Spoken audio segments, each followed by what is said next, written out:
Hey everybody, and welcome back to the Longevity Scrolls. Oh, I thought you were going to knock my camera over then. And this is quest number 2, and we're going to be talking about muscle mass and how it is the absolute key to longevity. Now, muscle mass is not all about vanity and looking good. It is literally like muscle mass is the armor against time. And like I said, like people seem to think that muscle mass is more about vanity and the aesthetics of it, but it is so much more than that. It is literally one of the most protective tissues in our body.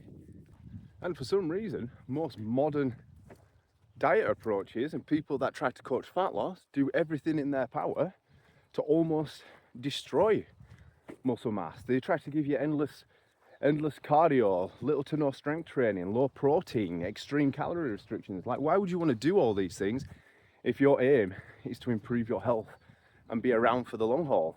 Like, all these things do combined is just absolutely destroy muscle mass, bone density, lower metabolisms, everything that we talked about in the other scrolls.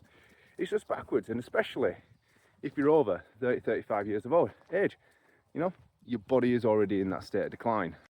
You know, over this age, your body is already going to start reducing muscle mass. It's called sarcopenia. It's going to start eating away at it if it's not challenged. So you need to challenge it. So like strength training and things like this are no longer optional. You can't get away with it anymore. It becomes vital if you want to have longevity, be stable and all these good things and fight off infections.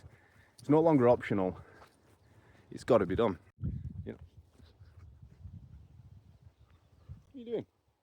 Come on. You know, having them higher levels of muscle mass is like, it's going to give you better blood sugar control. It's going to control that glucose a lot better, which we mentioned before. It's going to have better hormone balance. It's going to help regulate things a lot more. It's going to give you a higher metabolic rate, which means you're going to burn more calories at rest. Now, that it might not be a massive margin on how much you burn, but you know, burning more calories at rest is better than less. Like, you know, if you have 2 people, 100 kilos, one majority muscle, one majority fat, just at rest sitting down, because muscle is an active organ, really, it's going to require calories to use and move, whereas fat is just stagnant. You know, you're going to burn more calories at rest. It's going to keep that metabolic rate higher, and it's going to help control everything. So if you do have a snack from time to time, something a little bit higher in sugar than you would like, you know, your muscle mass is going to be able to deal with that so much better. And one of the absolute main things is that it's going to keep you injury free, because you'll be more stable and you'll be stronger, and it's going to give you greater independence in later life, which is exactly what we're going for.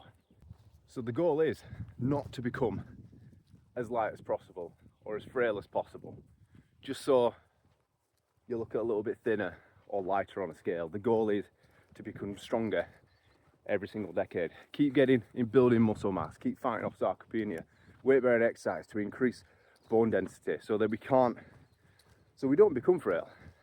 That is the goal.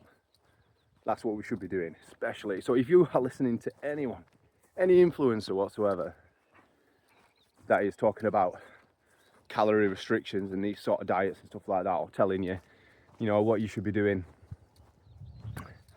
don't listen to them at all. Your goal should not be to focus, unless you are extremely overweight. Your goal and your focus should not be on extreme calorie restrictions. It should be about nutrition, fueling your body properly, and training as much as possible. That is what's going to make you look better. That's what's going to make you stronger. That's what needs to be done. That's the goal.